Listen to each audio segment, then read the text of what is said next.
Hello, welcome back to another podcast episode of the Transfer Portal CFB presented by NoContextCFB. Got a great episode ahead. Got a great guest this week. John Keim covers Washington football team for ESPN. Hello, John. How are you doing? I'm doing all right. Happy to be on here. You guys are making some noise. Thank you. We're trying our best. Appreciate those kind words. And hopefully this week you could go win 8 games in our pick'em and take over the leaderboard as there's a 3-way tie in.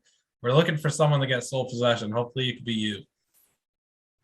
Well, I have not helped my son in his pool, so I'm not sure what I can do for you, but we'll see. Well, we also have to pick against the line in the other pool. And, you know, one week we looked pretty good, and then we had a couple bad losses at the end, and it's the NFL and college, and you never know. Definitely never know. One thing you never know is what you'll see out of the game. And hello, Andrew. You obviously went to the unbelievable Texas A&M over Alabama game a few weeks ago. You've gone to some other games since then. Hello, how are you doing? I'm doing good, and truthfully, I am tired. You're right. I went to the Texas A&M Alabama game up at College Station, greatest football atmosphere of my life. Went to the Texas and Oklahoma State game in Austin next week. Overrated college experience, if you want my wholehearted honest opinion. And I got to see our unofficially our UTSA Roadrunners when they played Rice that same day, and they're real, you know. It's ridiculous that it took this long for them to finally get some respect in the rankings, but they're finally getting it somewhat, not enough. But yeah, I'm doing good, man.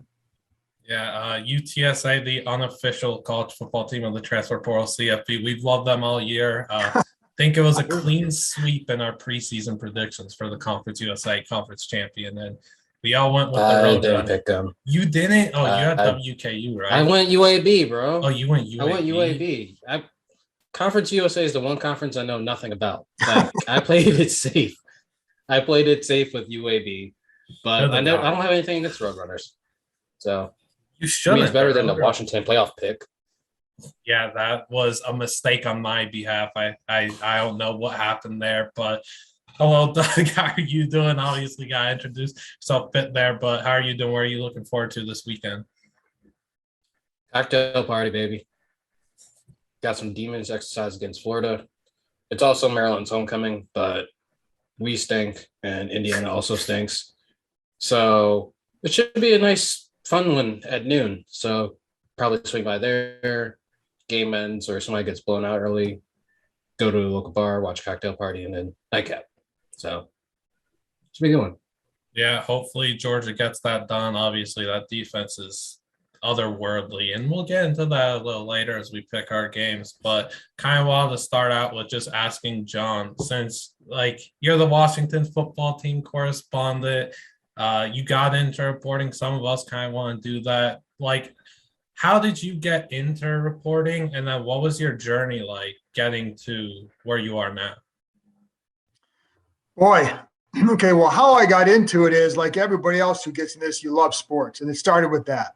And I grew up in Ohio, grew up going to every Cleveland Browns game because our family had season tickets. So I was in the middle of the bleachers before it was the dog pound. So I love football. I played it. You reach a certain point in high school where you know that you're not going to make it to the NFL or you're not going to make it in any pro sport. So then I look for other ways. What could I do to stay involved in athletics in some way? And it was always, I'm going to bump back a little bit. I had an older brother who went into journalism. He's 5 years older than me. So I kind of followed him, but there was always a battle in our house for the sports page. And of course, now people are like, why would there be a battle? Wouldn't you just have it on your phone? Well, our phones were rotary phones. So no. And so you had to battle for the sports paper, and people growing up now don't understand what it's like to sit there and watch your brother take 20 minutes to read the sports page. So, that's how I got my love for sports reporting too. And I won when I was a senior in high school, and I was playing all sports or a few sports, football, baseball, played basketball for a couple years in high school. But I won a writing contest, and I knew I was going to Ohio State to to go into journalism, but I think that gave me a lot of confidence, and it got a scholarship and partial scholarship because of that. So I was automatically, I got put on that path. And when I went to Ohio State, took all sorts of reporting classes, journalism classes, etc., and came out. And not everybody has to follow this path. There are some people who are going to advance a lot quicker, but my journey was, I went to a place called the Fairfax Journal. So it was a suburban daily newspaper chain around the Beltway in Washington, D.C. And they covered Fairfax, Prince George's County, and then Montgomery County. So the wealthy suburbs, but it was daily, and it was high school, primarily high school. And so I was covering everything from crew to field hockey to girls softball. Then I advanced to baseball, boys and girls basketball, mostly boys, football, high school football, everybody covered. And then after a few years, they wanted to start covering the Redskins. And so they asked me to do that, and that put me on a different path. And I've done correspondent work for Sporting News, CBS Sports, Pro Football Weekly, and wrote a couple books. Some went on the Browns, a few on the Redskins. And then in how I got to ESPN in 2013 in the spring, I was working for a paper called the Washington Examiner. Now it's just a national political paper. Then it had a local strong a foothold with local coverage with news and sports. And so I was covering Washington for them, and again, doing all sorts of freelance stuff with it. And then they decided to not have local coverage anymore. So that meant we were done. The day after they announced that, I started talking to the Washington Post, agreed to go to the Post to supplement their Redskins coverage. And then, but it was as a correspondent. They were going to try and get me in full time down the road, but we didn't know when. In the meantime, ESPN started up their NFL Nation, and they called me at that time, interviewed. They went Vito Corleone and made me an offer I couldn't refuse. So that's how I ended up here. And I've been with ESPN since 2013, and I've enjoyed it. It's been a fun ride. Yes. That's a long answer, man. But yeah. So I apologize. You guys, somebody out there, you don't have to buy my book about me. So now you know everything. I just wanted to follow up. Because you'd mentioned, because you're Ohio boy and you ended up in Fairfax. Like, I had read somewhere that like family is like one of the reasons why you came like from all the way Ohio to the DC Beltway region. Like, tell me what went into kind of family. It was at the time, my girlfriend at the time, she was from this area, so she had family here. Her dad lived here. She had grown up. She spent about 6-7 years in the Vienna area growing up, but she kind of lived all over. And her roots are in Boston, but then she lived here for a while. So she really liked being here. And so she decided that she was going to move here to look for a job. She was having no success elsewhere. And so I'm like, well, I love Cleveland, but I knew for me to grow in my career that I had to leave. And the funny thing is, like, the people who covered the Browns at that time are still covering them. So I probably wouldn't have been doing what I'm doing there that I am here. So she decided she was going to come here. And then I applied to like 50 some papers. The only one that had an opening at that time was the Journal. So that's how I ended up here. Crazy. Yeah. Yeah. Oh, and by the way, we are married. We've been married for 29 years, so it did end well. Great leap of faith there. So. Yeah. Sounds like quite the journey, quite a successful journey, and we'll hope that anyone listening and, kind of looking for, what do you call it, advice and stuff from you, hopefully they're on a similar journey as well. I did want to ask, though, what are some words of wisdom and advice that you have for people that are wanting to break into the sports industry, whether it's as a reporter or as anything else? Well, there's a couple of things. Just if you want to get in the sports industry, it's a little bit, it's so different nowadays because, what I did, there was no internet back then, right? There was a path. You went to a newspaper, you primarily would cover high schools for at least a little bit, get a training ground there.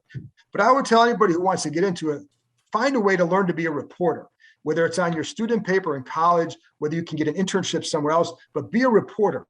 Like, learn how to separate yourself from the pack. You guys are doing that. the stuff that you've been doing, Liam, with your draft stuff, you separate, right? That's how you become noticed. Like, if you just go out and write a blog, and I'll get these people will send blogs to me about like, well, I wrote this thing on why Washington's defense isn't any good. Well, okay, but what are you going to tell me that I don't know? Give me something different, right? Give me something, do something that people aren't, fill a need, right? Do something that others aren't doing, but also learn to be a reporter, because too many people come up and I don't think they know that. And I'll tell people what I had to do, because they'll ask me this and they'll say, oh, I didn't know it was like that. I think they just think you just show up one day and you start doing it. No, but find an internship when you're in college, write as much as you can, do podcasts, get proficient in multiple ways, do video work, because the more that you can become a quote unquote triple threat, the more marketable you become. Learn how to develop relationships. That's what this industry is. Now, I think most industries are, but for all the stuff that journalism, for all the ways journalism has changed, the one thing that hasn't is it's all about relationships. That's how you get information. And it's not just about news, it's about insight. It's about, I will, for example, in the mornings, after a game, I'm going to go over every play that they played, right? That Washington had. And I'll go over it for a while and I'll watch every play a number of times because I want to know what happened. And I'll text somebody over with Washington, something like that. And just like, hey, this is what I saw, right? Well, they're going to call me back then and give me more depth to what happened. Oftentimes, not all the time, but oftentimes. And it's a way to form a relationship. It's a way to get more information. And then you build a relationship and then you get other information off of that. So that's the other thing. And I think approach always matters. My approach never changed if I was covering field hockey or if I was covering Washington or if I was covering high school baseball. My approach has never changed. I want to work hard and I want to be, if I'm covering field hockey or baseball, I want to be the expert on that subject. And the same is true here. So that means I've got to know it inside and out. And that means I have to analyze why somebody was a good field hockey player. But you take those same analytical skills and you apply them to why is this guy a good cornerback? You're looking for the same traits, right? What traits do I need to look for? And so I think there's just a lot of different ways. And that's how you do a good job. But I think to break into it, it's really, and then persistence. Always be persistent. And I will help anybody who comes along and says, hey, can you give me advice? I will help you, but take the advice. And also, if I ask you to do something, follow up with me, because then I'll know you're serious. There have been times where I'll have somebody say like, hey, my son, wants to do this. Like, we'll have him contact me. And then they never do. Liam, you contacted me, right? So like, I know when somebody's serious with that. But I will help anybody if they are willing to then help their own selves. So, and that's a way to, again, build a relationship. But again, it starts with, if you're in college, work on your paper, be a reporter, learn how to report, and then look for ways to separate yourself. Again, another long answer, sorry. But there's a lot. I have 3 kids and I've given them all this stuff too. Yeah, it's a lot of good advice that not only people listening should take, but we'll take as well. Like, that's a lot of just heavy doses of information that people need to kind of grasp and really take that in, follow up what you said, because you did say a lot of good things. And then kind of just into our next thing, you're obviously working in the NFL now, but we're a college football website, podcast platform, whatever you want to call us. But do you like the NFL more or do you like college football more? There's a big debate about this, but it's all preference at the end of the day. Well, and I'll say this, I get paid covering the NFL. So keep that in mind. Yeah. The NFL is the best league. Having said that, my passion is Ohio State and college football. The atmospheres cannot be beat. And I love the NFL and I've grown up with that. I mean, again, I grew up going to games all the time, but the NFL has changed over the years. I think because of, whether it's the Red Zone channel and fantasy football, and you go to stadiums and it's not always, I cover a team where the stadium's not always full anymore. And it's just, you watch these games on Saturdays and like, that's fun. I love college football. So I think my passion is college football. And I mean, I just love football, to be honest, but I love Saturdays in the fall. And I'll be honest, I'm glad I don't cover college football because I think I would miss that a lot. and I love covering the NFL because I think it's the best football, period. And especially in this area, you get that's what people care about. And I like being in an area where people have been passionate about their team. They're a little bit annoyed now for a few years, but so like I said, though, I love Saturdays in the fall are sacred to me. And the one thing I would always tell my wife, I never want to cover Ohio State because I don't want that taken away from me. I want to have that passion to be a fan of that team.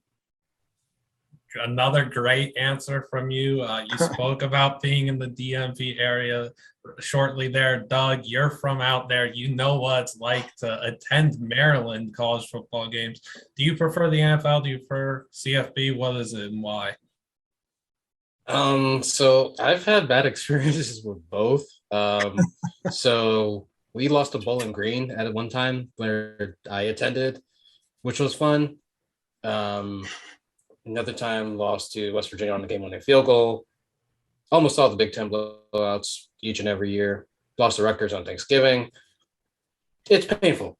But it's a fun atmosphere when the fans are engaged. Like the few seasons that we end up winning like first 4 or 5 games before you get crushed in conference play. Like the fans are up. Like the students actually go to games. So like you can't beat a perfect college football atmosphere.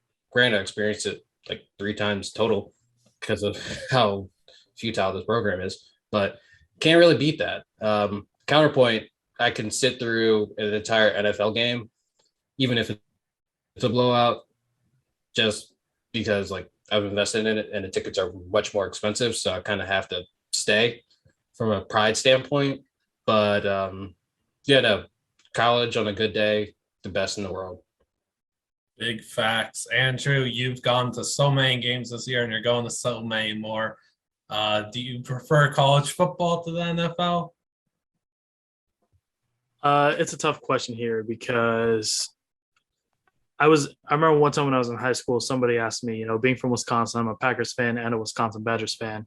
Somebody asked me if the Wisconsin Badgers and the Packers played each other right now, who would you cheer for? And I was like, I think whenever you ask somebody that type of question, like their favorite college team is their favorite NFL team, who they cheer for, that's who they lean to.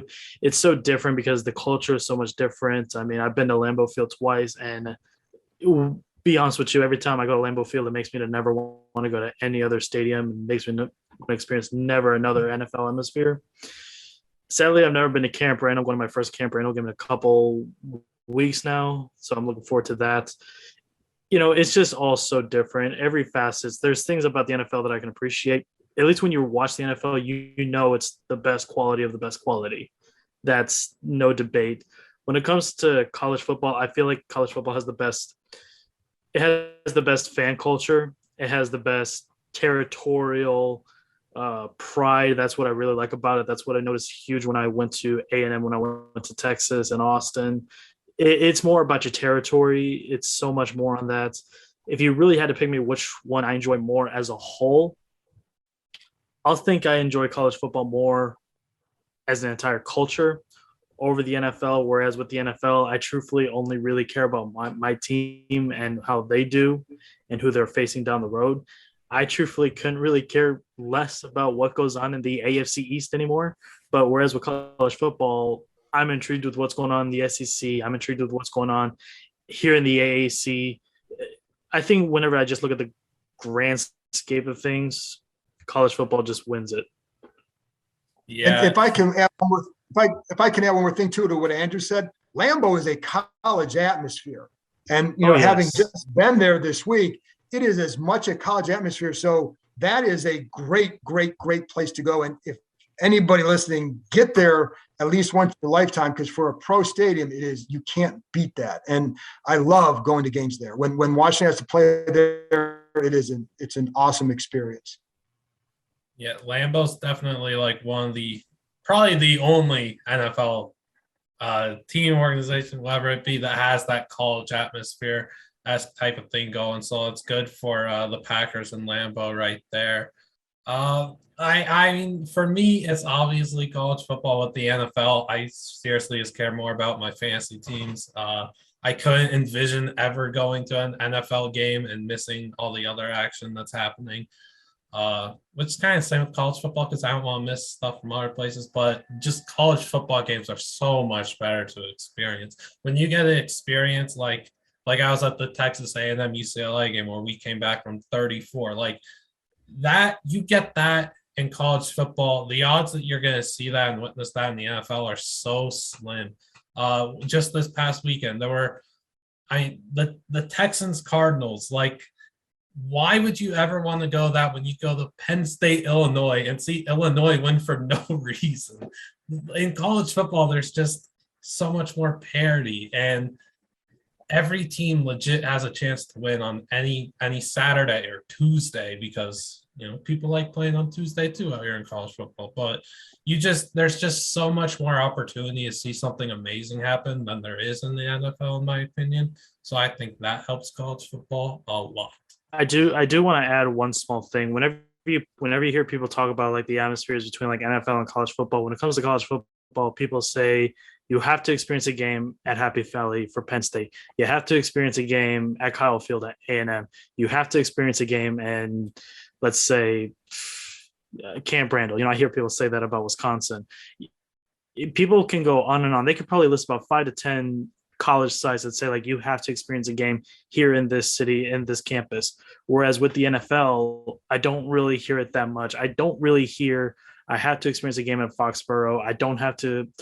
Even Cowboys, like I've been to AT&T Stadium multiple times. I've been there for soccer games, but I have really no urge to go there for a Cowboys game.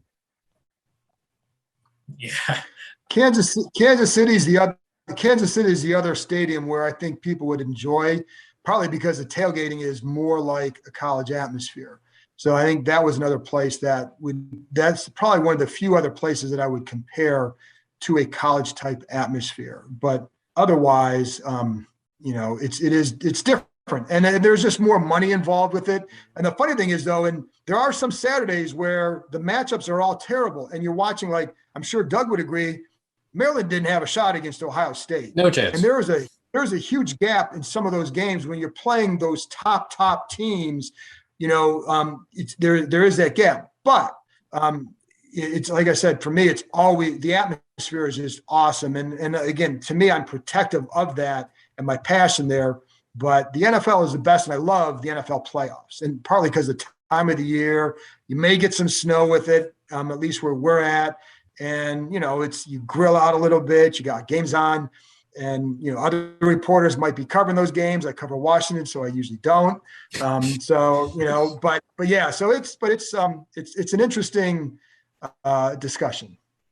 Yeah, and just before we get to the next topic, you did speak there about the kind of unevenness of games on Saturdays, and people look at the schedule and the slates and they're like, well, that's ugly. That's not going to be fun. We just had that this last Saturday for the early window where there was Penn State, Illinois. You look at that before the game, it's gross. You don't want to watch it. You end up watching 9 overtimes, which new OT rules garbage. But the overtime was gross too. Yeah, it was genuinely some atrocious dumbest football, new rule but I think I have ever seen. Okay, this is I went a rant on this the last podcast that we did. This is one of the worst things. It doesn't even feel like football, man. It feels like backyard stuff that we're watching out there, just going for 2-point conversions for freaking 6 straight overtimes. It's like, what am I watching here, man? It was bad. The other thing, Liam, too, is along with that, to your point, and I don't know that this, but playing off your point, every game in college football is going to matter. So those games become even bigger because you know the importance of it. Like Ohio State plays Penn State, that's a huge game because they can't afford another loss. And so that's what I think adds to the big game atmosphere, especially like that too. But yeah, it's college football is great. Yeah, like every game matters. So Penn State looks ahead to Ohio State. Classic trap game against Illinois, which we wouldn't have thought. They drop it. Their season is pretty much just who cares now, right? Like, and then just in that window too was Kansas, Oklahoma. Who thought that game was going to be any fun? That game turned into an absolute thriller. Oklahoma is selling dreams right now. That's all I'm going to say. Kansas got hosed, absolutely hosed. Yep. Unfortunate, but of course they're going to take advantage of Kansas like that because nobody really cares about KU, I guess. I don't know. What people do care about, though, is Ohio State. And John, you're a diehard Ohio State fan. You went there. You got to experience a lot of great Ohio State moments. But kind of just focusing in on this year's team, it started slow, but they're picking up. The offense looks fantastic. They're looking like one of the best teams in the country as we expected coming in. What are your thoughts on the progression from the Buckeyes this season, your favorite players to watch, and anything else you have to say about them this season? So at the beginning of the year, this sounds like a first world college problem, but there was a time after they beat Tulsa. So they beat Tulsa, right? And my wife went to Ohio State as well. And she looked at me, she's like, we might have to brace ourselves for a 3-loss season. Like as if like, we may have to put the dog down. I mean, it was like, you know what I mean? Like, it is a different problem if you're an Ohio State fan. So I'm going to start there. There's a couple things that coming into this year, after they lost to Alabama, I remember tweeting like, get them now, Big Ten, because you're not getting them after. Their recruiting classes the last 2 years have been awesome. So you're starting to see those kids mature. And they have a lot of those guys playing on defense who are really maturing, and they figured out how to use them. So after they lost to Oregon, it was very disappointing mainly because the defense looked so inept and predictable and not willing to adjust. And I like CJ Stroud. Even in that Oregon game, I came away thinking this kid's going to be good because he made some throws in that game. I'm like, that's the throw that in a couple of years is going to be measured by NFL people. Like the see guy open, get rid of it now, right? Some quarterbacks have to process a little bit more, and you go through your progression. You might see the guy like, yeah, I think he's open, now I go. He was a boom. Oh, there he is, and he went. I like that aspect of him. Now he had some other issues, but I liked what you could build off him. But after that game, you're thinking, well, maybe it's not going to happen this year. But the measure for me, and I even told I'm in text threads all the time with my brothers, my best friend, all Ohio State. And so my thing was, this is a big measuring stick for Ryan Day. Like, how do you handle this? And I like watching that. Like, okay, it's an issue. How do you handle it? The best teams handle it well. So Ryan Day then makes changes to the defensive play caller. And then I think they went from all like single high man coverage to more multi-dimensional or more variety of defensive calls. A lot of split safety looks now, a lot more cover 4, cover 2. They will switch to some cover 3 at times. They're going to blitz from different angles now. They're sending some blitzes I haven't seen in a while.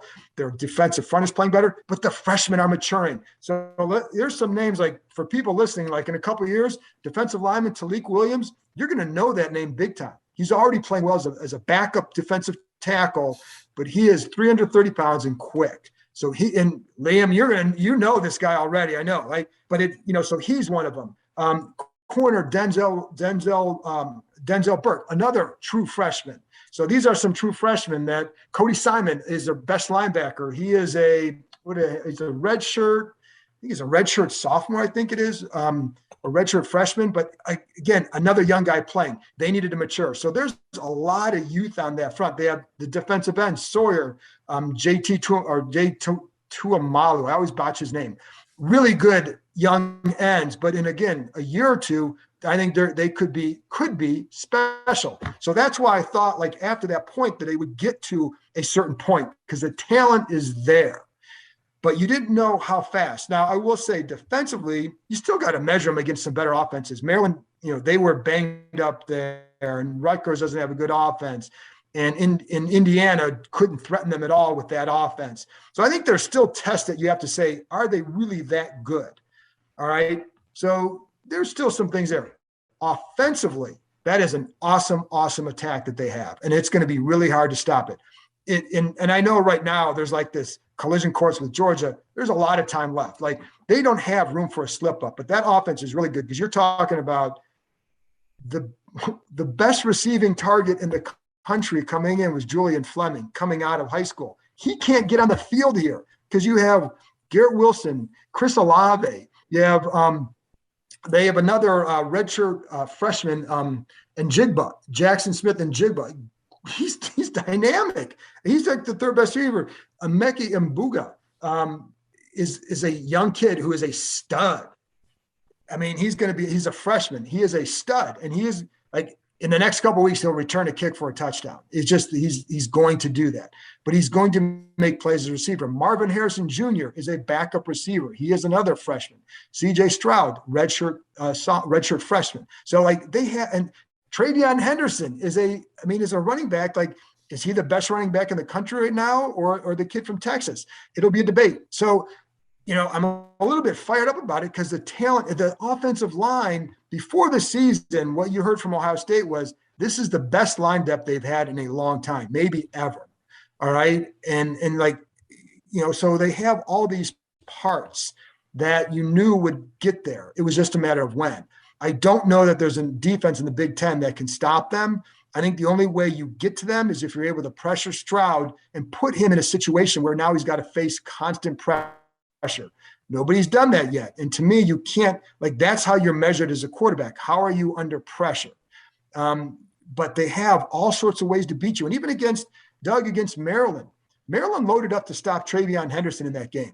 And they were stopping him early, 2-3 yards a carry. So, okay, you're going to play cover two, you're going to play, certain coverages. We'll just nickel and dime you to death. And they moved down the field.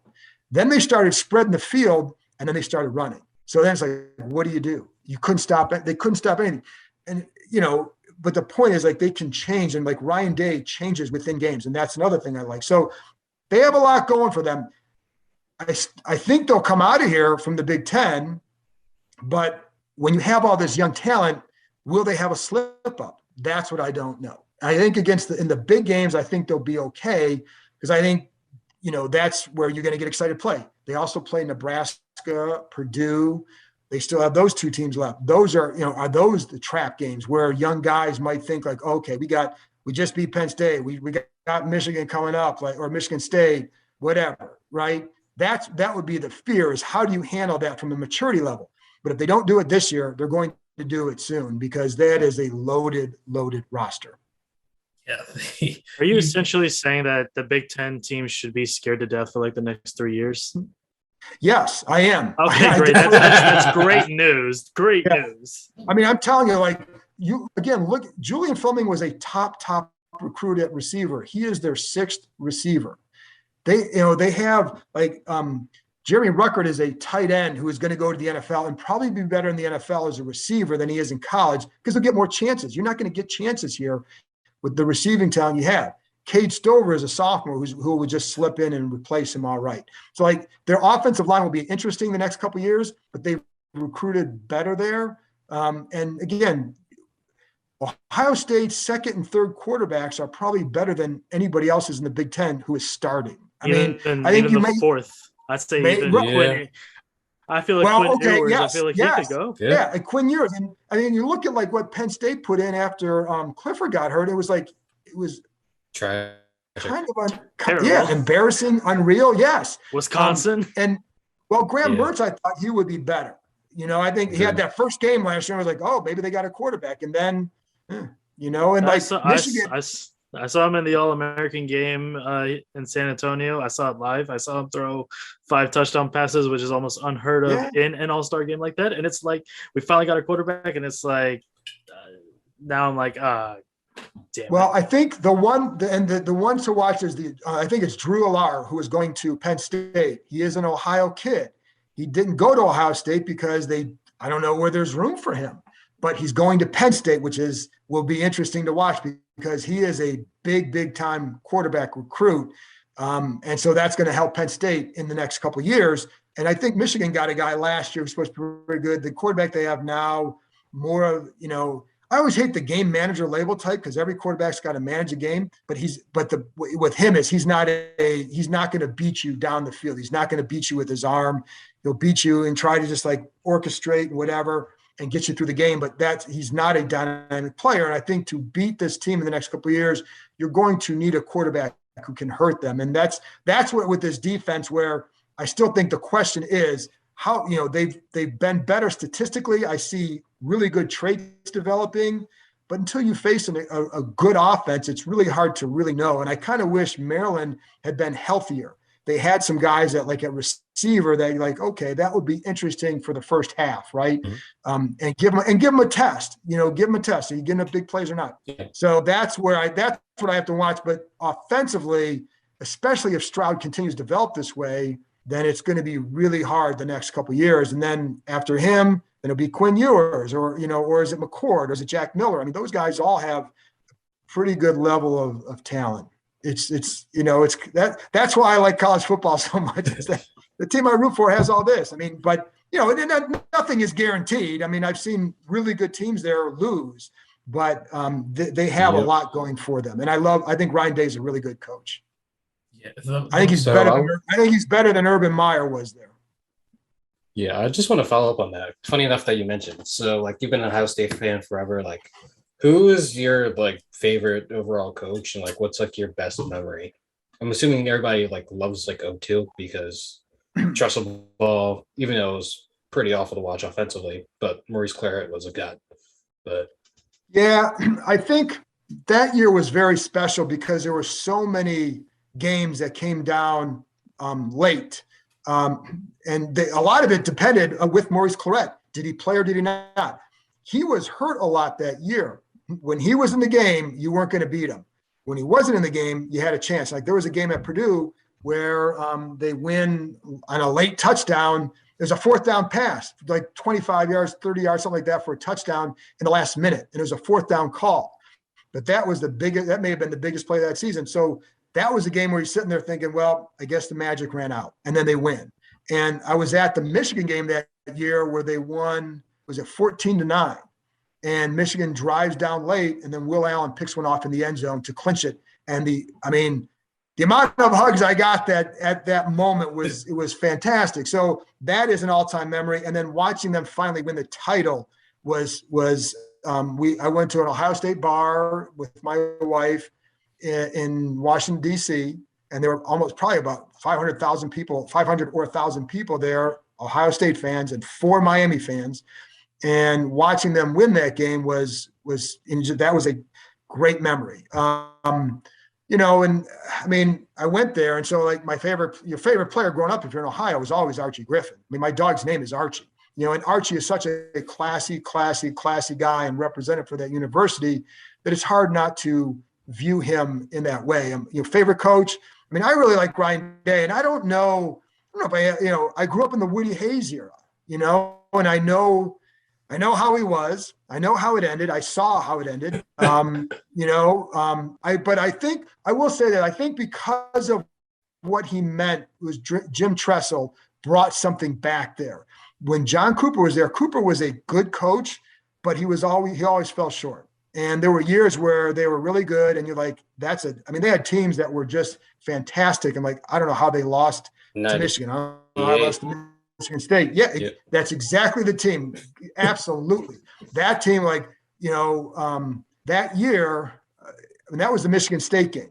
And I don't know how I was on a plane ride to Arizona going to cover the Redskins Cardinals, but it's a Saturday. I had to book at that time. I was like, well, I'm going to miss that game, but it shouldn't really be an issue. And I called my wife for an update at a layover in Chicago. It's like, oh, they're up by whatever, but they don't look good, but they're up by 10 points, whatever.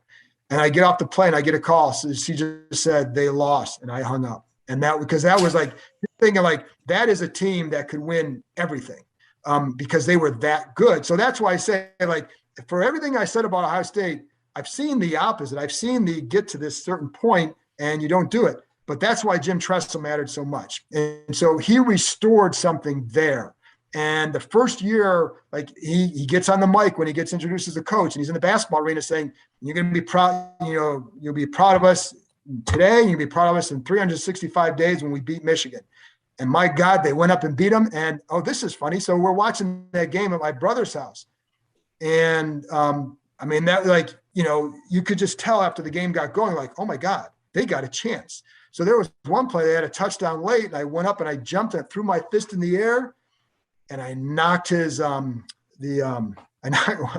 chandelier in his living room. Busted. fortunately they were getting rid of it anyway, so it didn't matter. But like I made it sooner. But that's like so that year was they were only like 7-5, but winning that game set a tone for the next 20 years. And so like that's where you'd have to go back to. I think Ryan Day is probably I think he's a great coach. I think he's better than Urban. I think he will end up to be better than Urban for Ohio State and Tressel, but Tressel restored something there. So, you have, I lean toward that season and that game in particular really changed, I think, the trajectory and how people felt and the confidence it started to build that, maybe it's going to turn around. Yeah. Like Ohio State is just so loaded in every aspect. I love how you were able to talk in depth about their offense and their defense, and we got the coaching, and yeah, it's as loaded as the players they have. It's insane. And just speaking of like loaded talent, it's always NFL draft season for some of us. There you go. Yeah. And you obviously cover WFT, as we've talked about. Doug, Andrew, and I will just quickly predict the pick of who we think Washington will select in the first round 2022. Andrew, we'll start with you. Who is it and why? I think it's going to be Matt Corral. I really do like Matt Corral as a quarterback. I think he's a really good pro prospect. He's a guy I feel like he knows when to be aggressive, and he knows when to like maybe take the step off the gas. It's something that Washington really needs.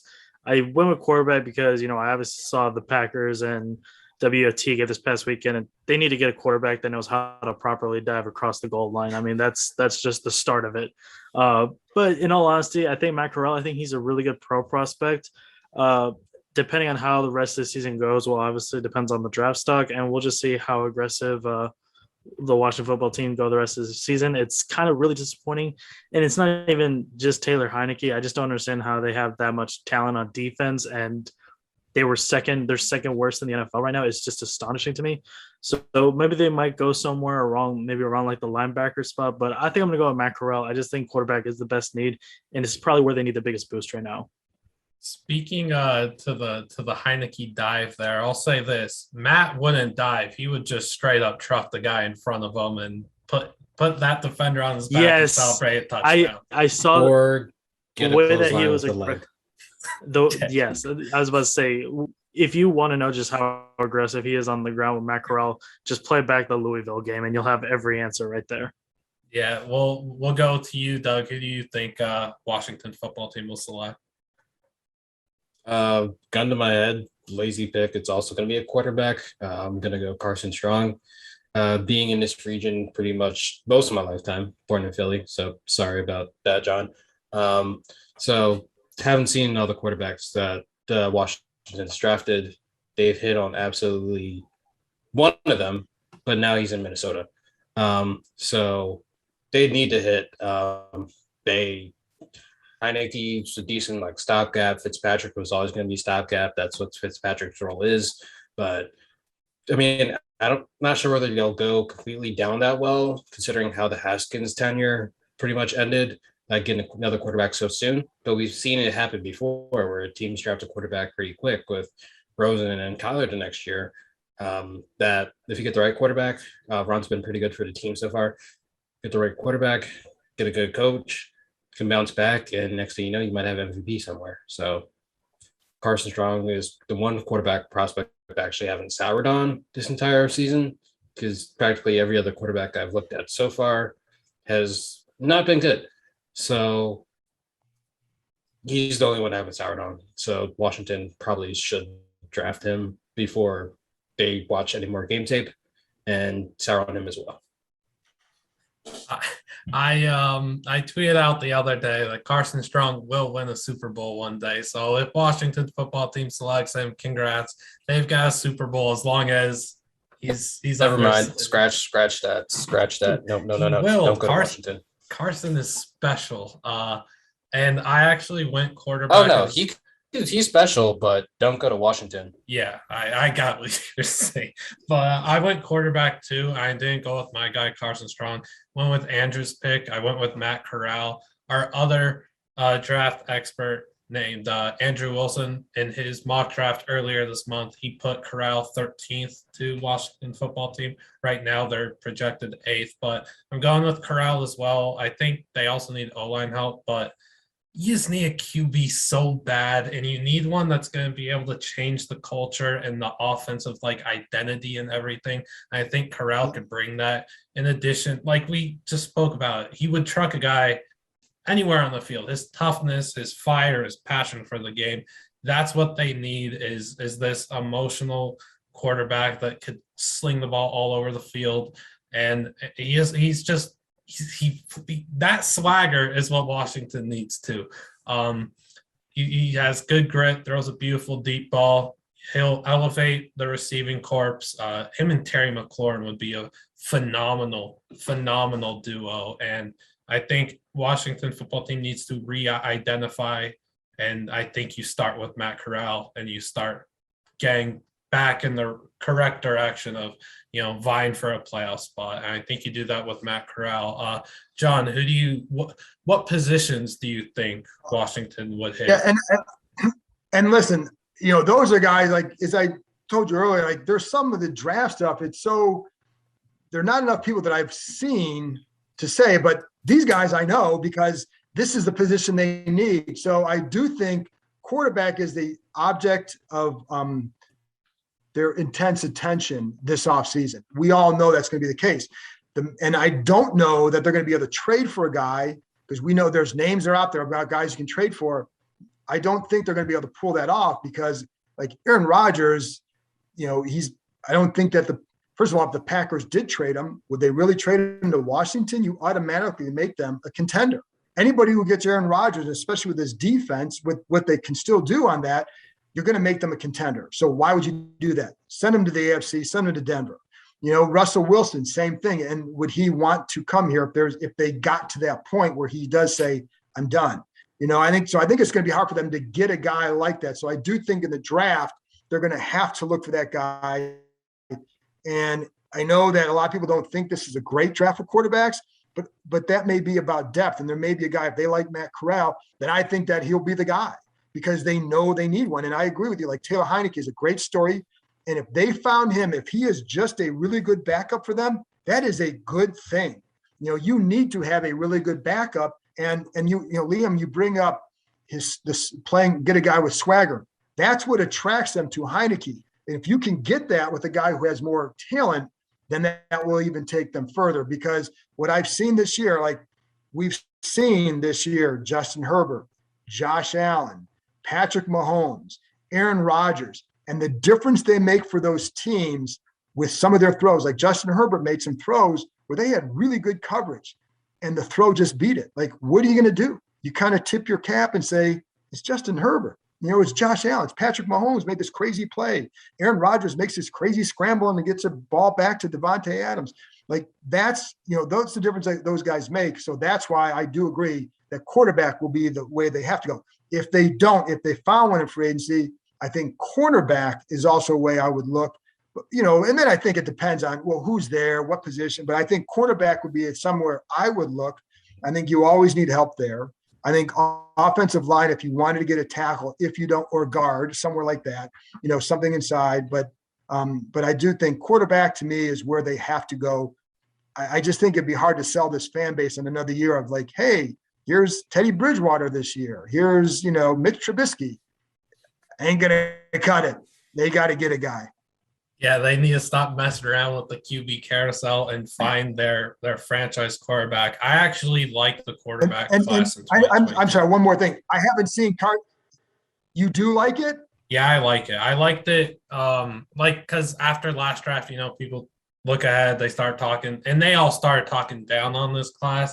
I liked it. I wasn't really ever big on Rattler, and that's obviously he is not on anybody's radar right now, but I thought Sam Howell would be better. He hasn't been. Carson Strong, I think he's the best quarterback in class. Corral stepped up. Malik Willis is absurd too, and teams are going to fall in love with him. As I spoke about a few minutes ago, Andrew Wilson, our other draft expert, coming into the year, he was so high on Kenny Pickett. I was kind of like, really? Kenny Pickett Mm. is showing up, and he's been looking good. Like he could be a late first round guy or a second round guy. So I think there's a lot of good quarterbacks. I think the class is perfectly fine. Well, and I also like Carson Strong is he's a guy that I just haven't seen much of yet. I mean, I've read and whatever, but I haven't watched him play a game. And I wanted to watch Pickett the other day because they played Clemson, and I was able to watch a little bit. But like for me, there's a difference in watching and then studying. But Corral is a guy that intrigues me, and Malik Willis intrigues me. But again, Carson Strong, I want to have on the list that when it gets to time, I do look forward to watching him, because I think it's fun to scout quarterbacks. I mean, it's a quarterback. It's fun.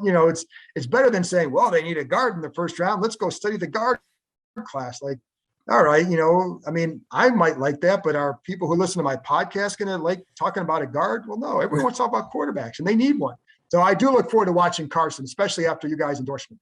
Yeah, this last game for him against Fresno State was phenomenal. He was 44 for 57 for 449 and 4 touchdowns. He did throw an interception, but they were down 8 with a minute left, back up inside their own like 10-15. He drives them down the field.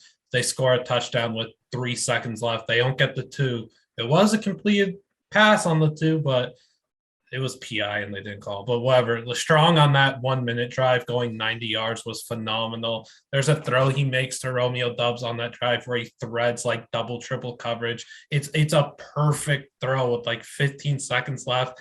It's an unreal throw, and he made a similar throw against Kansas State. The one thing with him, though, that people worry about is his mobility. I'm just like, don't worry about that. Like, his game isn't even to be mobile. He's a pocket passer, and he throws precision strikes. He doesn't have an arm. He has a bazooka. He makes all the NFL throws, and his knee is like, there's question marks about his knee. He got scoped a few weeks before a season. As long as his knee is good, he'll be completely fine. I think he's going to be a very, very good quarterback. I look forward to seeing him. And Fresno State's not a bad team either. They so that's a good thing for him. But yeah, they definitely need one. So I think that's where they'll go. Hopefully I hope they take Corral. I'll say it. I hope they take Corral. I hope they make me and Andrew right. Real quickly, we'll go before we make our 10 picks. We'll go into player focus for this week. We'll start with you, Doug. Who are you looking forward to watching this weekend? Storyline, maybe. What is it? Zamir White. I need him to rush for over 120 yards, 3 touchdowns. I generally wish the worst for Florida. Not as much as Auburn, because I generally do wish the worst for Auburn. But yeah, no, 120 yards, 3 touchdowns. I just need Florida to suffer. You're going for the kill there with Zamir White. Andrew, who do you have? So this is actually going to be a quarterback that I'm going to be watching this weekend, going to this game. This is a guy that I really feel like he's been the most underrated. I don't see him enough in Heisman, odds and all that. That's Tanner Mordecai for SMU. He's top 10 in completions, yards, attempts, percentage. He's tied for first in the FBS in touchdown passes. But now he's going up against the best defense that he's going to see all year, only behind Cincinnati, and that's Houston. Houston has the 4th best pass defense in the country. They have the 4th best total defense in the country. They have the 13th best pass defense in the country. Marcus Jones on the outside. I just want to know how Doug Belk is going to, game plan for Tanner Mordecai. Marcus Jones, he's a beast, regardless if he's kick returning. He got 100-yard kick return against ECU. There's way so much talent on this Houston defense that if Tanner Mordecai performs well against this Houston defense, is he finally going to get the respect that I firmly believe that he deserves? It's going to be really fun to watch. Words are not enough to describe how excited I am for this game this weekend. You're going to witness another fantastic game. John, who are you looking forward to watching this weekend? Well, I'm an Ohio State guy, so I'm watching this Ohio State, Penn State, but I want to see how CJ Stroud handles the Penn State defense. And, obviously I want to see this as a fan, but I'm also curious as a guy who likes football and what level is he playing at? He's been throwing the ball great. will he be under more duress against Penn State? Now, I know they have some injuries on that defensive line that could impact their ability to rush him, but I do want to see, how does he handle a big game environment now that he's progressed and had some really, really good games? What does he do? And so again, it's a selfish thing because I'm an Ohio State guy, but I really am curious. I think we're going to learn something more about him this week. And, is he loves throwing some balls over the middle, and he's got really good accuracy, but if you miss on one, there's a pick. How do you respond to that? So I think this is a game we'll learn a lot more about him. Love that pick. He got so much unwarranted hate early in the season. I'm glad he's proving so many people wrong. Going for my pick, I am going with the receiver. I almost went with Tanner Mordecai, Andrew. We were almost on the same page again, but I'm going with SMU receiver Rashee Rice. He's got a tough act to follow up because my pick last week, Nevada receiver Romeo Doubs, had 19 catches for 204 and a touchdown on 21 targets. So I don't think Rashee's going to be able to do that, but this game is going to be so much fun. Andrew, again, is going to witness a phenomenal game, so good for him. But SMU's lethal passing attack against the stout, strong Houston secondary, going to be super fun. Marcus Jones against these SMU receivers. I'm looking at Rashee Rice, their second leading receiver, to be the guy here. He hasn't caught a touchdown the last 2 games. He caught 6 in the first 5. I think this is the game where he kind of plants his flag, shows people he is an NFL-like player, because I really believe he is. And Gary Patterson talked him up as a future NFL receiver too. So his production isn't where I want it to be, but in that, like we talked about with Jeremy Rucker, when you're on an offense that's so deep, your production is going to take a hit, like, so be it. But for this season, he's got 35 grabs for 415, 6 touchdowns. That's 12 yards a catch. I think this week, I think you see him score multiple touchdowns. I think we'll have 2 touchdowns on like 6, 7+ catches for 100+ yards. I think this is a gigantic opportunity for Rashee Rice in a high-scoring affair. I think he plants his flag and has a big-time game. All right, it's time to pick 10 games. We'll kind of run through it real quick since we've already gone an hour, so I'll try and get you out here quick, John. We'll pick these games real quick. Andrew, we'll start with you for Michigan State.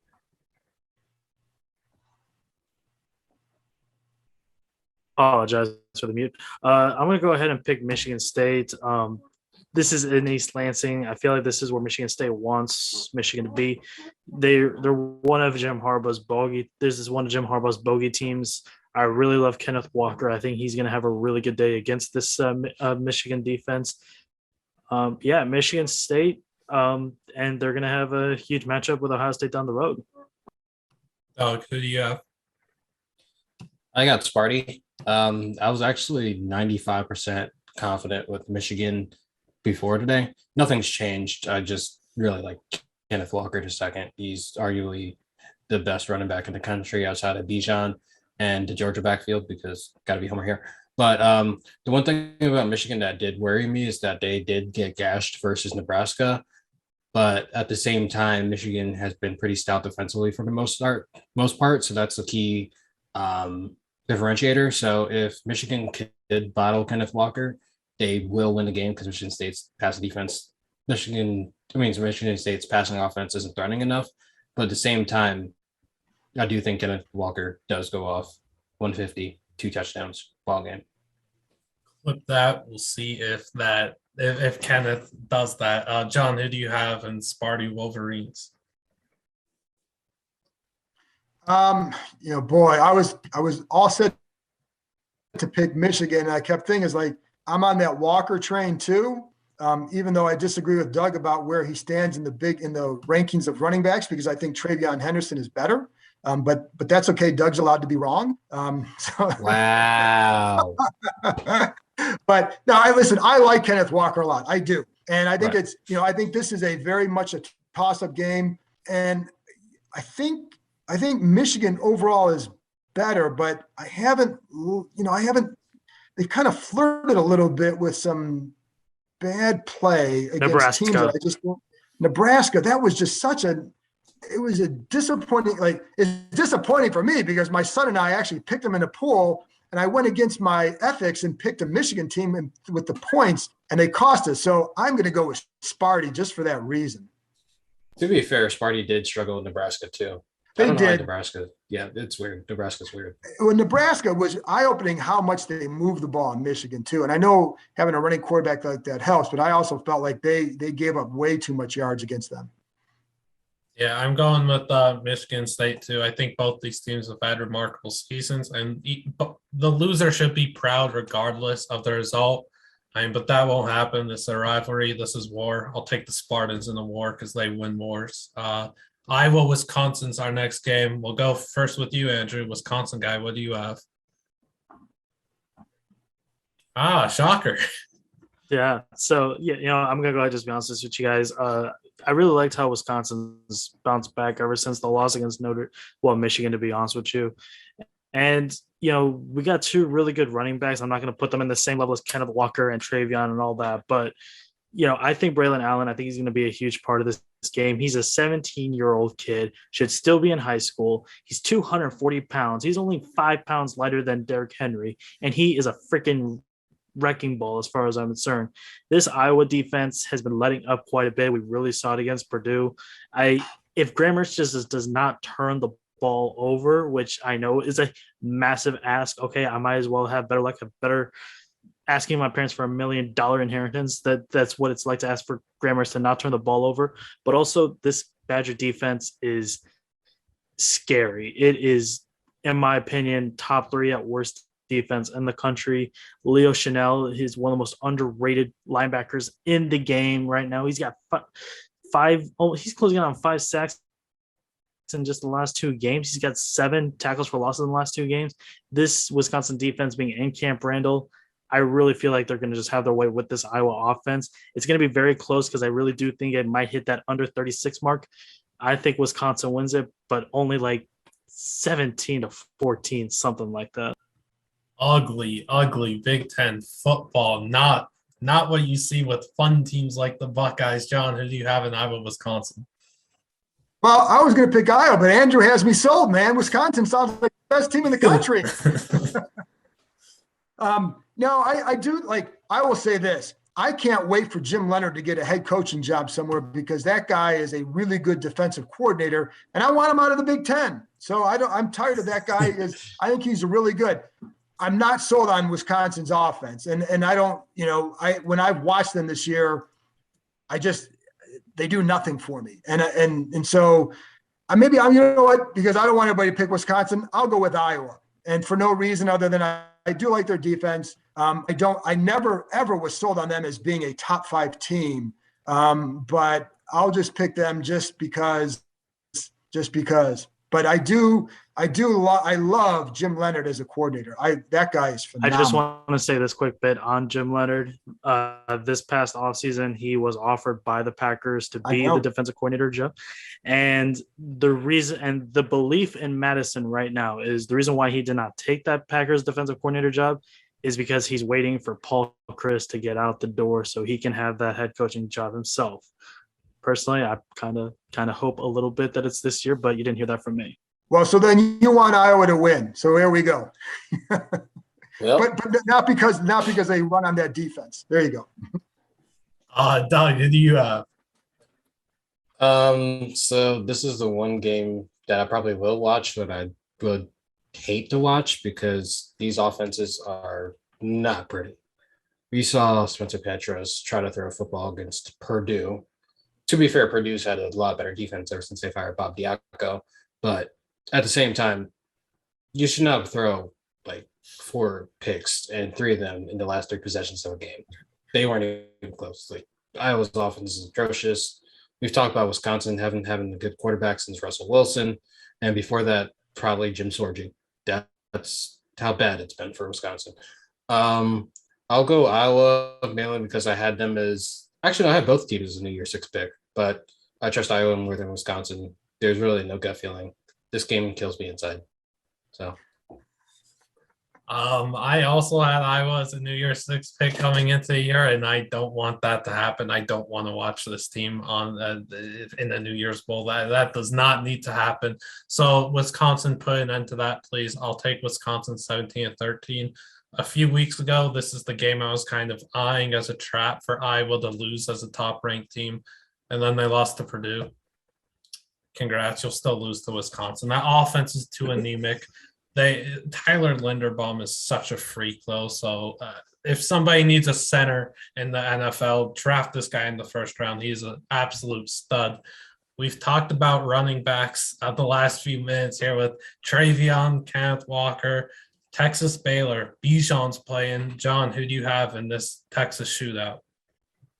He's a fantastic running back, and I think I think if you're looking at best running back in the country and you want to put him up there, that's okay. He's probably the only one. He was the only one I would accept over Travion Henderson at this point because he is a special guy too. And so I just like, is this a week where Texas is back or not? So Baylor's actually played pretty well, but because of the running back, I'll go with Texas. And I don't feel confident about that one at all, but I'll go with him because I think he's a great running back. So there you go.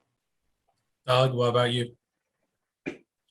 Baylor, until Texas can play full 4 quarters, I'm not picking them for anything. I will not put money on them. They actually made money from that Oklahoma comeback because Oklahoma actually covered. So I'll keep on going anti-Texas until they actually play a full game. Baylor, easy. Andrew?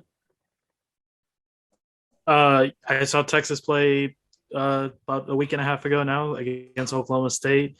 The Texas's biggest issue is, like Doug said, they can't finish 4 quarters. Also, as much as we love Bijan, because Bijan can obviously take over a game, they sometimes forget how to use him, especially in the second halves. And I feel like that's just one of Steve Sarkisian's biggest weaknesses right now. I'm going to take Baylor. Bohannon has thrown only 1 pick to start up to this point of the year. So I think I am more relying on him to protect the ball more than Casey Thompson. Casey Thompson does have a bit of a proneness to turning the ball over. So I'll take Baylor in a close one, though. It will not be pretty. My picks have been terrible this year. They'll probably get worse because I'm taking Texas. I'm going to take them 37-31. Baylor's been a great storyline this season, but after this one, all people are going to be talking about is if Bijan's going to end up in New York for the Heisman finalist ceremony. I'm going bold here. I think Bijan scores 3+ touchdowns and has 210+ total yards. I think he's going to run wild in Waco this weekend. Georgia, Florida. Doug, you're hyped for this one. Who do you have? Well, I know who you have. Why do you have the Dogs? Florida can't stop a nosebleed. Georgia runs all over them. LSU had a record rushing week not that long ago. So give me Georgia 45-21. Andrew? Florida, it's absolutely not. Whatever numbers Doug said for Zamir White is probably going to happen, to be honest with you. 14-point is honestly a little disrespectful to Georgia. I think Georgia's going to win this game by 21. Emory Jones against this Georgia front, it ain't going to be. I assume you have Georgia as well, John? Georgia defense, big win, period. Yeah, glad that we could get through this game real quick. I don't even know if this one's fun, but Ole Miss is playing, so that means it is fun. Ole Miss, Auburn. Andrew, who do you have? Matt Corral train all the way, Golden Corral, whatever you want to call him. He's I feel like this is the little bit of a fire game that he's going to have. So I'll take Ole Miss. I just do not think Auburn is warranted to be where they're ranked right now. I think Ole Miss is the better team, and I just feel like AP's overrating Auburn quite a bit, actually. John, who do you have in this SEC clash? I'm rolling with Matt Corral. All right. Doug, 3 for 3. I have nothing more than that. I'm rolling with him. There you go. Bad Bo Nick shows up. Ole Miss 48, Auburn 17. Ole Miss 35, Auburn 20. Matt Corral is going to have a lot of throws this game that we drool over on Twitter. The lane train keeps rolling. Another SEC clash, Kentucky at Mississippi State. Is this a trap for Kentucky, John? Who do you have here? Oh, I got Kentucky, and I like what they've done down there, and they've obviously had a very good year. But I have Kentucky, so I like some of those coaches there because they're really good interviews. So that's why I'm going to roll with them. But I do like what they've done, and they're building a nice little thing down there. Doug, do you have BBN? I have Kentucky. Kentucky is a great program. Mississippi State's been inconsistent since Leach has been there. I don't trust Will Rogers enough to keep Mississippi State in the game. Kentucky should win. Great play calling from Liam Cullen, even against us, even with that nasty backdoor cover a few weeks ago. But they've had some great schemes, some great play designs. I trust them offensively before compared to what I did in the past. Kentucky. Andrew, who are you rolling with? The metrics and analytics will say to pick Kentucky in this game, but this is a cowbell game, a night game in the SEC for Mississippi State. I am going to take Mississippi State in a very close one, and I'm fully expecting the students to rush the field. Unlike Doug, I do like Will Rogers a little bit. He is inconsistent, but I just think this is one of those games where he does light up. And I feel like this Kentucky defense, for as stout it's been up to this point, I think this is kind of where they really start to bend a little bit. So I'll take Mississippi State here. I also went with Mississippi State 23-20, hoping to fade the public. Maybe that'll get me a win and get me somewhere in our standings.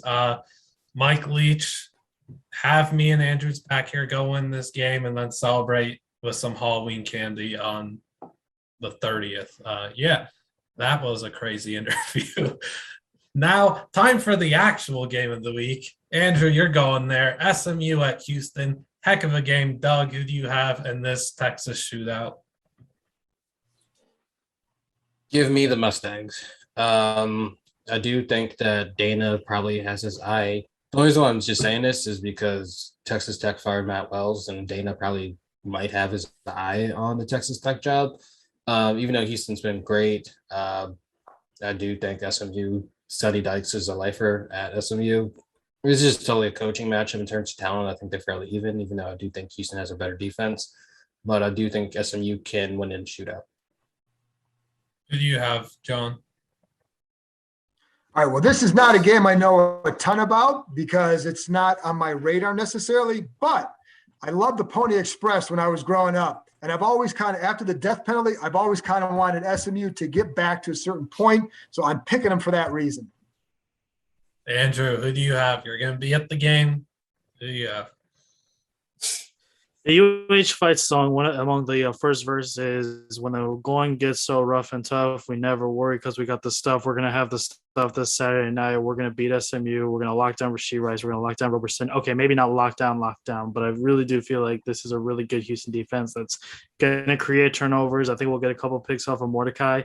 And I will unveil his name if we win on Saturday. He DM'd me yesterday saying that if we win, storm the field. And as far as I'm concerned, I'm going to find out who I can contact, whether if it's the Alumni Association, someone in the UH athletic department. I'm going to get a GoFundMe page started for whatever fine the NCAA is going to give us for storming the field.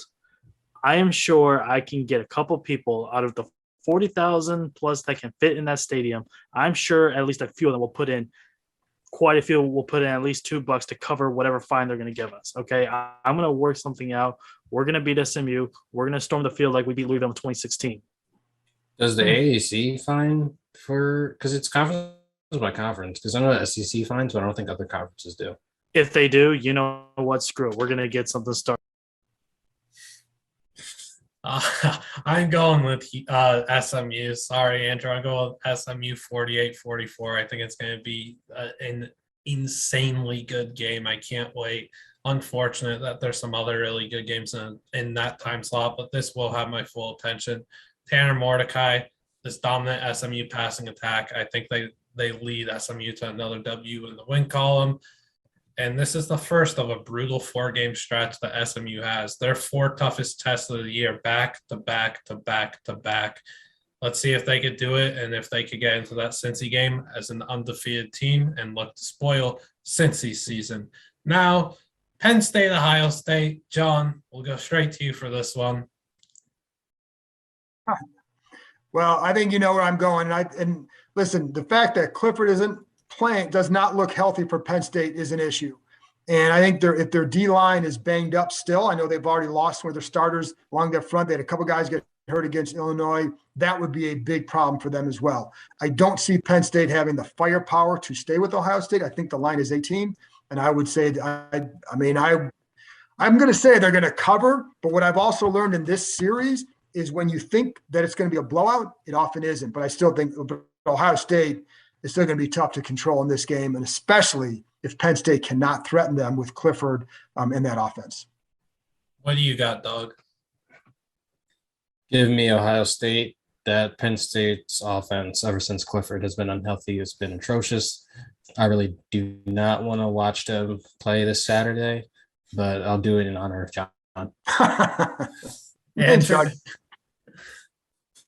Well, since I'll be at the SMU UH game, I won't be able to watch it. But you know what? For John, I'll keep the score alerts on. But to be honest, it's not going to be pretty for Penn State. This is a scarlet out game for Ohio State. They're going to be wearing all scarlet uniforms. Ohio State's already told everybody that's going to the game to wear scarlet. This is just not going to be pretty for Penn State. And I don't think Penn State has the talent to even be in the same galaxy, to be even on the same side of the field as Ohio State. Ohio State, but let's be honest, I think 24 at least. Yeah, I'm going Ohio State 45-20, and it's time for Ohio State fans need to apologize to CJ Stroud for what they said about him early in the season. Again, it was ridiculously overreaction to a redshirt freshman playing the first games of his career, and he showed great potential, and the traits were there, and it's all coming together now. And while I thought my Heisman bet was dead, it's alive. CJ Stroud for Heisman. Let's make it happen. Big game this week, CJ. Let's go. UVA at BYU. Kind of an interesting matchup here late in the season. Bronco Mendenhall going back to Provo to face his former team where he coached for like 10 years. Doug, who do you have in this intriguing matchup? I like Virginia, actually. Virginia's been pretty good outside of that one blowout loss to UNC. Brennan Armstrong's probably one of the better quarterbacks in the country, along with Kenny Pickett and Sam Hartman. He is the Virginia offense, and BYU's been sliding lately. They're a great team still, but at the same time, he said they really didn't look like they belonged versus Baylor, and they've had a lot of uncharacteristic mistakes versus Boise State. But I see that slide continue. I think Virginia is going to win. And I think Virginia, if they play their cards right, could probably see themselves in the New Year Six this year. Which is crazy to think, because when that UNC game happened, it did not look like anything was going to go well for them. Andrew, who do you have? Brennan Armstrong is going to go into Provo, and he's going to light it up. I'm a firm believer of this. I could throw in a few Mormon jokes, but I don't want to get in trouble here. But yeah, that's essentially it. I think Brennan Armstrong's going to go in there, and I think Virginia's going to get this win. I'm not sold on BYU. I personally wouldn't rank BYU. That's kind of essentially it. John, who do you have in this late night game?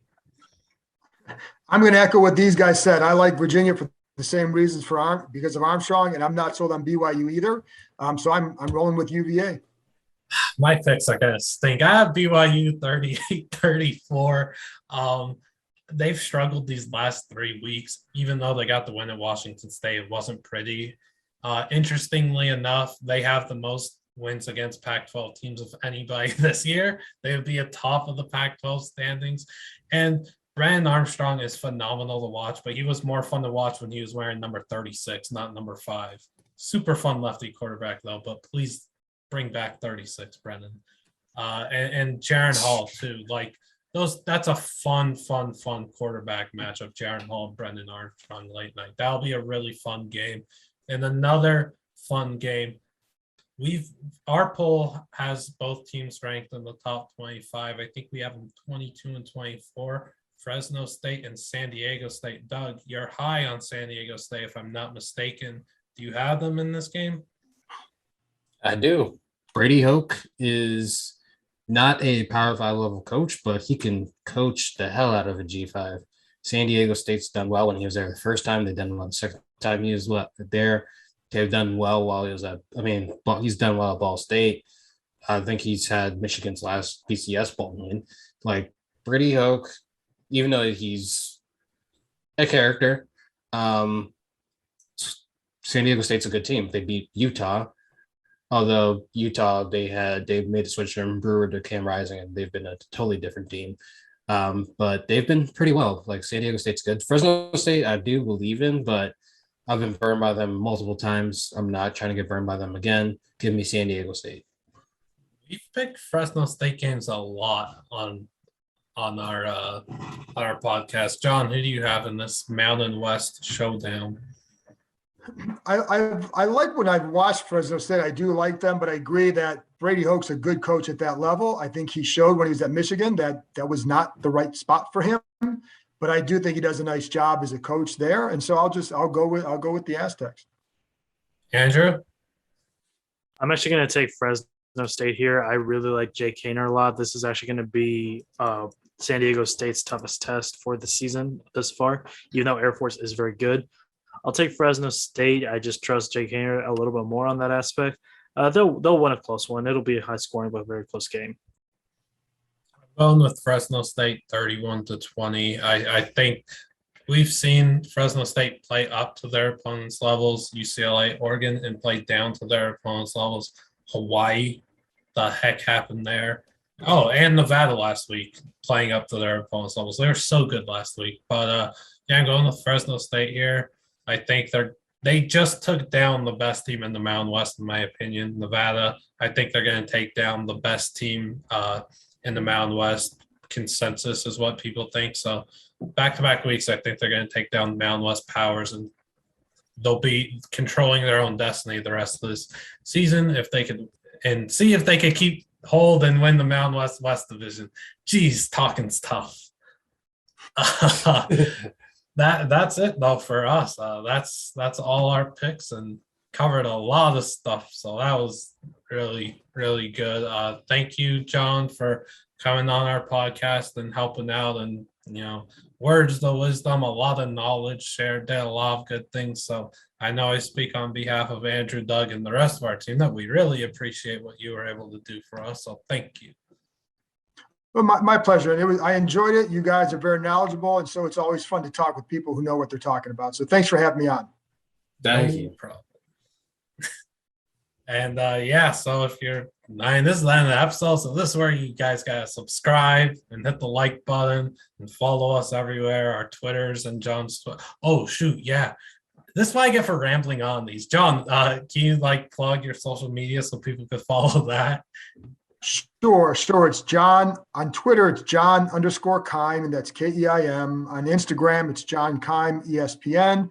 And then I'm also the host of the John Keim Report podcast, mostly about Washington football team in the offseason, though we do talk a lot about various, free agency, the draft, all sorts of, some other national topics that involve the NFL. So there you go. Yeah, make sure to go follow John on all his platforms, listen to his podcast, and subscribe and like all of his stuff and our stuff. Thank you again for listening to another episode of Transfer Portal CFB presented by NoContextCFB. Enjoy the college football this week. There's not that many weekday games, but lots going down Saturday, so enjoy.